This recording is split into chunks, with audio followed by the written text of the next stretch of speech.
Welcome back to the Perek Project. We live in an age that puts so much emphasis on education, on value, on study. But let me ask you a question. Why? Why do you study? Why, for example, are you listening to this podcast? Now, obviously, it's because it's such a brilliant podcast. But when we get past that, different people have different motives. Does it matter what our motives are? Keep that question in mind, because we're going to look a little bit at the different motives a person might have and what the different outcomes might be. So the first thing we have to bear in mind is that Torah study, the search for truth, has to be a goal-oriented activity. And the Mishnah tells us that someone who studies in order to teach, God will help them, that they'll be able to learn and they will be able to teach. Why? We live in a physical world, but the physical world is a limited world. Physical things are limited. Someone who lives a purely physical life is living a limited life, and they're crying out for a life of meaning, for spirituality. And when we study Torah, when someone studies Torah for the sake of passing those values on, they show that they are doing it to bring spirituality and God to the world.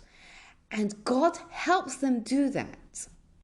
It's like a fire. You may have the wood and you may have the air, but in order it has that energy that's waiting to be unleashed. But in order for it to be unleashed, you have to light a spark to it. It's the same thing when we bring Torah, when we infuse spirituality into the world, we are bringing so much energy to the world that God helps us bring it.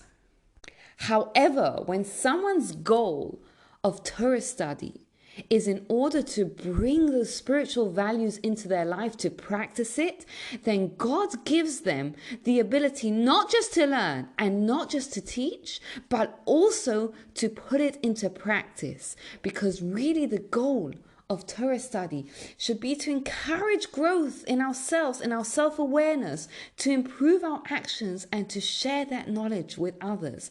And when we have that goal of putting it into practice, we'll be given the means to learn, to teach, and to put it into practice. Because our intentions cause the result. So if we as people have a far-reaching goal, that is what causes us to have those far-reaching results. So yes, our goal does matter, because when we have that far-reaching goal and motive, then that is what helps us achieve that far-reaching result. What's important to note, and it might be surprising to hear this, is that there is a place for ulterior motives, especially when someone is starting or getting going with things. They may need a reason to motivate themselves, and that reason may not be very altruistic. But we have to understand that the ideal is to do things for the right reasons. With that in mind, the next Mishnah is going to tell us that when we learn Torah, when we search for the truth, we have to do it for the sake of truth. We can't use it to feed our own ego or to achieve power over others.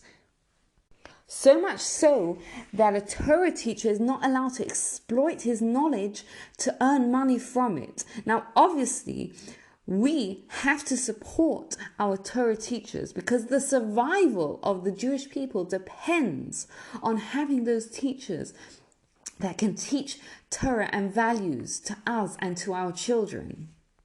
And someone who does use Torah for their own personal benefits, what they're doing is they're bartering, they're trading in eternal reward, eternal pleasures for some temporary pleasures in this world.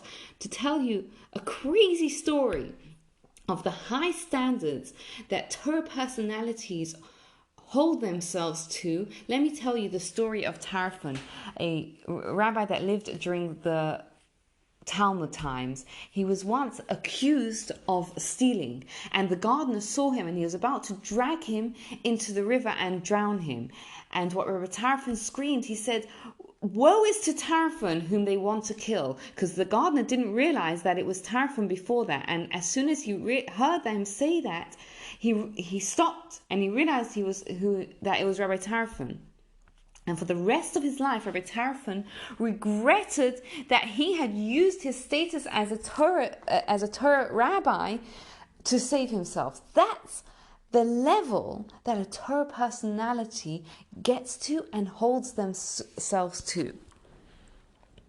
I don't know about you, but when I hear stories like that, I think, whoa, that is way out of my reach. And it probably is. But it might be encouraging to remember what we said earlier, that the only way to achieve those far-reaching goals is to keep them in our mind, because our intentions is what causes our results. So even though we may have goals that are way out of our league for right now, it's important to keep it in our mind, even if we have to use ulterior motives to take the next step. Because when we have those altruistic motives for God and for truth, Hashem will bless us with success.